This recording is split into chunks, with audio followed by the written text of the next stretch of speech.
Oke, Assalamualaikum warahmatullahi wabarakatuh. Waalaikumsalam. Ya, Waalaikumsalam. salam sejahtera untuk kita semua. Pertama-tama mari kita panjatkan puji syukur kehadirat Allah Subhanahu wa Ta'ala karena berkat rahmatnya kita bisa berkumpul di acara Zoom ini. Sebelumnya, eh, sebelum kita mulai acara hari ini, perkenalkan kami dari kelompok 4 nih Pak. Dari saya, perkenalkan saya Satria. Terus ada Pak Mahfud, ini kebetulan dari Jambi Pak. Lalu ada Hmm. Ibu Mariana, ada Ibu Yuliana, sama Ibu Dwi, dan ada nanti rekan kita satu lagi ada Pak Andika. Oke, acara hari ini tuh wawancara tokoh agama nih Pak. Jadi kita mengundang beberapa tokoh agama. eh, Yang pertama ini untuk tokoh agama dari agama Islam dulu. Nah, kebetulan saya sudah menghubungi Bapak Ustadz Muhammad Abdul Rohim yang Siap. sudah hadir di acara malam ini. Sebelum saya mulai, mungkin saya akan memperkenalkan kepada teman-teman semua.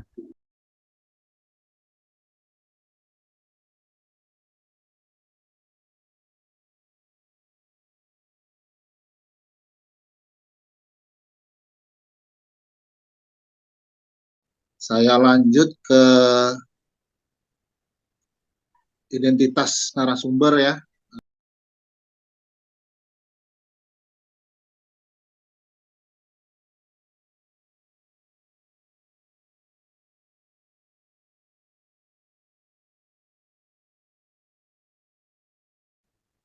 Baik, Bapak Ibu, kita langsung saja ke pembahasan topik yang kita bahas, yakni kemajemukan dan toleransi antar umat beragama.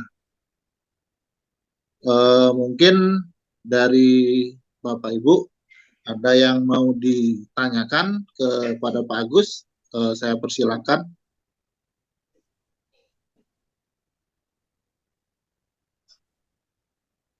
Selamat malam Pak Agus. Ya, selamat Saya malam. saya Mariana. Izin bertanya Bapak mengenai tugas rohaniawan. Apa sih yang menjadi tantangan paling sulit dari tugas sebagai rohaniawan? Oh ya, terima kasih Mariana.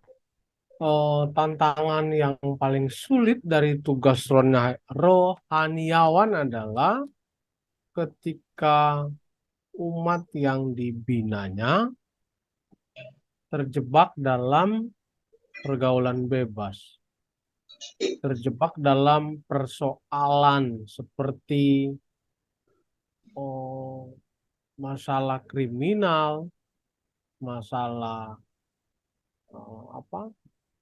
narkoba, dan paling penting di kami adalah perceraian. Itu tantangan terbesar tugas rohaniawan hari ini. Menurut saya, karena eh, kami seakan-akan gagal ketika apa yang kami bina, apa yang kami sampaikan di setiap ibadah-ibadah, baik itu yang rutin dilakukan di tempat ibadah di gereja hari Minggu maupun ibadah-ibadah komunitas di tempat jamaah atau di tempat tinggal mereka, eh, pembinaan itu seakan-akan tidak diterima. Nah, itulah tantangan yang paling sulit ketika ada dalam masalah yang umat itu hadapi. Kami harus, kalau kami prinsipnya bergumul namanya, untuk memecahkan masalah itu. Jadi itulah yang paling terberat bagi kami. Kami merasa itu gagal yang kami lakukan. Demikian jawaban dari saya buat Ibu Mariana ya. Tantangan ya. Nah, Ya ini yang terutama di lingkungan di perumahan ya atau di lingkungan masyarakat lah di pedesaan itu eh, biasanya apa ya orang ini cuek gitu. Atau yang paling sedih ini orang ini kesannya itu apa sih, semangat atau akan apa ya, memberi harapan sama kita sebagai ya katakanlah yang mengajak gitu. Dakwah itu kan mengajak ya untuk kebaikan. Tapi sebenarnya mereka tuh hanya pura-pura gitu. Itu yang apa ya, yang bikin apa ya, kita tuh jadi itu sebuah tantangan yang ini gitu ya. Jadi apa ya, itulah yang dukanya itu seperti itu. Mending terang-terangan, oh iya saya memang nggak suka sholat atau saya nggak mau sholat. Nah itu terserah, itu urusannya. Yang penting kita ngajak. Tapi apa ya, beberapa saudara kita nih kalau kita ajak untuk ya katakanlah ke pengajian atau ke berjamaah ke masjid itu kesannya iya siap ntar lanjut gitu. Lanjut itu dalam artian setahun juga belum tentu kelihatan gitu. Jadi apa itu yang memberikan harapan kosong gitu. Kita sebagai ini sedihnya kayak gitu. Oh mungkin dan saya yakin bahwa karunia atau hidayah itu datangnya dari Allah. Manusia tuh hanya sebatas mengajak sih gitu. Cuman itu aja sih Pak gitu. Jadi cuman kebanggaan dan apa ya, kita sebagai apa sih, pengajak gitu ya, kebanggaan atau apa ya, kesenangan yang tidak bisa diukur dengan apapun itu kalau orang itu mau gitu mengikuti ajakan kita. Itu aja Pak gitu. Sebenarnya simpel sih. Nggak sulit gitu. Iya, Iya, Pak. gitu Pak Iya. Satria. Banyak ya Pak tantangannya, apalagi di perumahan Eh? di sini ya Pak ya. Iya, ya pasti tantangannya banyak lah Pak gitu. Jadi kalau bahasanya orang Betawi kok lulu lagi gitu. Iya, Pak. Artinya apa ya, kegiatan ini ya sebenarnya sih kami atau kita tidak mau mendominasi ya Pak. Kita pengennya tuh bareng gitu suatu kegiatan apapun dari taklim atau kegiatan PHBI, tapi apa ya, semangat untuk melakukan suatu kebajikan kebersamaan ini kurang gitu loh.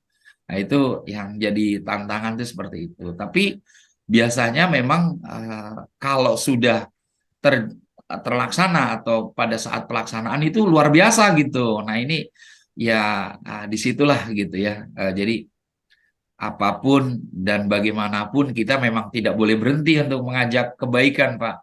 Ya, intinya seperti itu. Takutnya nanti seperti para nabi yang lain gitu loh. Begitu, kecuali nabi nabi kita ya, Nabi Muhammad tuh luar biasa. Kalau yang lain kan seperti Nabi Yunus gitu ya, sempat istilahnya kayak orang kesel gitu, terus ninggalin jamaahnya. Nah, itu yang kita takutkan seperti itu. Tapi insya Allah eh, ya kalau kita kan mencontoh Nabi ya Pak ya. Jadi ya apapun udah resikonya ya dicuekin umat, dicuekin masyarakat ya biasa lah gitu. Atau nganggap ya karena apa ya, menyenangkan gitu ya Pak siap ya Pak Ustaz nanti kita jalan ya, itu biasa gitu. Tapi itu ya fenomena aja Pak, istilahnya apa ya, istilahnya bunga-bunga lah gitu. Justru itu yang menjadi apa ya, semangat kita Pak Satria gitu. Iya, Pak. Iya, Pak. Kemudian dari teman-teman lain mungkin ada yang mau ditanyakan kembali pada Pak Agus. Dipersilakan.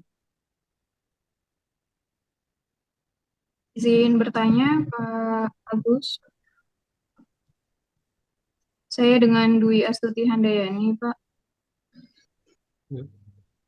Bagaimana pandangan Bapak tentang kemajemukan dan perbedaan agama di negara kita, Pak? Bagaimana oh, Pandangan pandangan Bapak saya tentang tentang kemajemukan dan perbedaan agama di negara kita. iya, oke. Terima kasih Bu Dwi Astuti Handayani. Pandangan saya bahwa negara kita ini beraneka ragam, baik itu etnis, suku bangsa, maupun agama, bahkan bahasa pun juga lebih dari satu, budayanya pun, apalagi agama. Nah,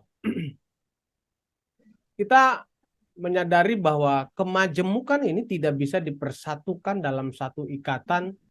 Misalnya kita mendirikan negara atau kita menjadikan negara ini dalam satu ikatan budaya atau satu ikatan agama. Nah, kemajemukan ini telah digariskan oleh Tuhan bagi bangsa kita. Nah, itu terwujud ketika pendiri bangsa kita ini mengikat kita oleh Negara Kesatuan Republik Indonesia. Nah, pendiri bangsa kita telah mengikat kita dengan Pancasila. Yaitu kita tahu bahwa Pancasila adalah pandangan hidup dan cita-cita pendiri kita untuk bagaimana kita hidup sesuai dengan Pancasila itu sendiri.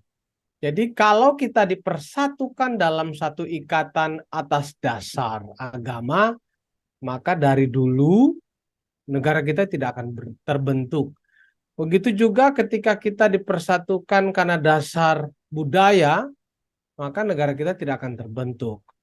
Kita bersyukur bahwa pendiri bangsa kita ini telah memikirkan jauh ke depan perbedaan itu. Jadi kemajemukan itu bukan untuk memisahkan, tapi itulah identitas negara kita, identitas bangsa kita, bahwa kita terdiri dari lebih dari satu agama, kita terdiri dari lebih dari satu suku atau budaya, kita terdiri dari lebih daripada pulau-pulau. Nah, kemajemukan ini menjadi identitas kita sebagai bangsa Indonesia. Jadi kemajemukan ini tidak bisa dilepaskan, tidak bisa dipisahkan dari negara Indonesia. Kita harus jaga, jangan sampai kemajemukan ini hilang dari bangsa ini. Keharmonisan dan persatuan dan kesatuan setiap warga negara harus kita jaga di sini. Jadi kemajemukan tidak bisa kita lepas dari setiap warga negara Indonesia. Mau dia dari etnis atau agama yang berbeda, itulah dia Indonesia. Sebagai rakyat Indonesia kita harus jaga ini. Kita harus mewujudkan cita-cita pendiri bangsa kita agar Pancasila bisa dilakukan, bisa dikerjakan oleh seluruh rakyat Indonesia. Demikian jawaban saya untuk Ibu Dwi Astuti Handayani. Kalau yang kita sering kerjakan atau sering alami ya, bahwa di negara kita ini kemajemukan perbedaan antar agama ini sudah terjadi sangat kondusif ya. Maksudnya dalam artian kita masing-masing agama yang berbeda ini saling menjaga toleransi, saling toleransi. Seandainya itu terjadi di suatu daerah, itu hanya istilahnya oknum atau penganut agama yang kurang paham ajaran yang hakiki dari agama tertentu gitu. Kalau kita berbicara Islam, kita ada anutannya kan, dari Al-Quran dan hadis. Seandainya dari agama lain juga ada pedomannya. Tapi beberapa oknum ini dengan nafsu atau dengan pikirannya yang sempit ya dalam tata kelola istilahnya dia dalam beragama, itu yang menjadikan kemajemukan ini terganggu gitu. Mungkin seperti itu, Bu Dewi. Gitu. Baik, Bapak. Cukup? Atau yang lain? Gimana yang lain? Ada yang mau bertanya lagi? Silakan. Izin Bapak, Assalamualaikum. Saya Mariana. Waalaikumsalam warahmatullahi wabarakatuh. Ya, Mbak. Tanya Pak, mengenai toleransi nih Pak, bagaimana pandangan Bapak selaku tokoh agama tentang toleransi dan kesetaraan antar umat beragama? Itu kesetaraan itu sebenarnya sudah cukup ya. Negara kita ini ya, kalau dari pandangan saya sebagai Tanfiziah yang di NU ya, organisasi yang saya anut di NU ini, menurut saya sudah cukup gitu. Baik agama apapun lah, terutama agama Islam yang mayoritas ini difasilitasi gitu oleh negara. Bahkan yang minoritas sendiri pun juga difasilitasi. terutama bukan agama ya, seperti Konghucu itu kan dulu tidak ada apa ya, apa istilahnya, ter inilah apa, nggak berkembang lah. Sekarang kan sudah berkembang ya, diberi ruang lah gitu di negara kita. Artinya negara kita juga memberikan kesamaan fasilitas dalam hal kemajemukan antar beragama. Jadi nggak apa sih istilahnya, apa sih, dominan ke Islam gitu, nggak. Saya pikir seperti itu, Mbak. Gitu. Toleransi beragama adalah sikap kita untuk menerima keterbukaan.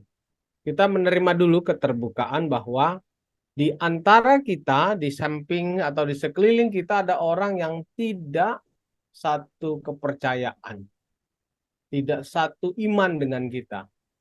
Sikap kita yang utama adalah keterbukaan dulu. Ketika kita terbuka, maka kita bisa melihat orang dengan perbedaan. Kalau kita tertutup, kita merasa paling benar, maka yang ada adalah kita gontok-gontokan. Menurut kita yang paling benar ini, atau yang menurut sana yang paling benar sana, itu tidak akan pernah ada namanya persatuan. Toleransi menurut saya adalah kita saling terbuka dan menerima perbedaan kepercayaan yang ada di bangsa kita. Itu yang utama. Karena tujuan daripada toleransi itu adalah membuat situasi menjadi harmonis untuk persatuan dan kesatuan bangsa Indonesia, Negara Kesatuan Republik Indonesia. Satu pertanyaan nih buat Pak Ustadz nih. Ya. Kira-kira nih Pak, apa sebagai tokoh agama, apa sih ya Pak yang membuat sangat menarik dari tugas sebagai rohaniawan atau tokoh agama tersebut Pak? Silakan Pak. Ya, yang menarik ya, kalau kita apa sih, itu salah satunya kita banyak saudara, itu nomor satu ya. Artinya kita banyak teman lah gitu, saling komunikasi, saling berukhuwah gitu ya, terutama antar sesama ini ya, pemeluk ya gitu. Itu juga apa ya, saling mengikat. Kalau kita tidak berinteraksi, tidak adanya interaksi, itu tidak terjadi ukhuwah, tidak terjadi ikatan. Tapi kalau kita saling mengunjungi, saling silaturahmi, apalagi antar ini ya, sesama pemeluk agama yang sama, itu sangat mempererat gitu. Hubungan baik itu secara rohaniah maupun jasmaniah itu akan terjalin. Nah, itu menjadikan kita yakin bahwa itu hal yang menarik gitu. Karena yakin bahwa janji Allah itu, kalau kita sering bersilaturahmi, kita mengikat tali silaturahmi, tidak memutus itu, insya Allah panjang umur kita dan rezeki kita panjang. Panjang saya yakin dalam artian nggak harus panjang ini ya, panjang dalam artian kita tuh bermanfaat dan apa, punya nilai di masyarakat. Itu yang rezeki yang banyak itu seperti itu. Gitu, Pak. Hal-hal yang paling menarik sebagai seorang rohaniawan adalah saya harus menciptakan atau harus melahirkan seorang rohaniawan minimal di setiap pembinaan, di setiap pengajaran yang saya lakukan. Jadi jangan dibatasi karena saya saja.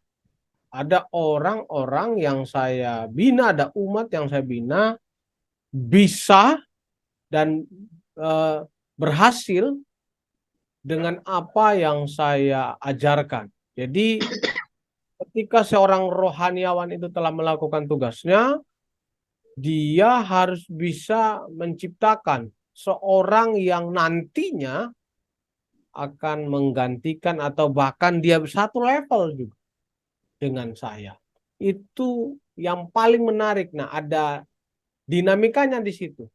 Di situ menurut saya yang paling menarik karena bukan sekedar hanya kita mengajarkan, tapi kita membina juga, kita mendidik juga untuk mereka bisa sama dengan saya. Itu yang paling menarik bagi saya. Cukup ya Pak Widi dan teman-teman. waktu kita juga terbatas. Terima kasih Pak Agus untuk Ya, semua jawaban-jawabannya, sangat luar biasa sekali. Eh, Mungkin saya tutup pertemuan kita untuk malam ini. Jika ada yang kurang, kami mohon maaf yang sebesar-besarnya. Kemudian semoga apa yang sudah disampaikan sangat berguna untuk kami, saya pribadi, dan semuanya yang ada di sini. Akhir kata, saya ucapkan selamat malam buat Pak Agus, dan wassalamualaikum warahmatullahi wabarakatuh buat teman-teman anggota kelompok kami. Terima kasih Pak Agus. Terima kasih banyak Pak Agus. Terima kasih, Terima kasih, Bapak. Terima kasih Ya. banyak, Pak. Sama-sama Ibu. Mungkin sekian acara hari ini. Jadi jika ada kekurangan, saya beserta teman-teman mohon maaf Pak yang sebesar-besarnya. Gitu Pak. Jadi kita sudahi. Wassalamualaikum warahmatullahi wabarakatuh. Waalaikumsalam warahmatullahi wabarakatuh.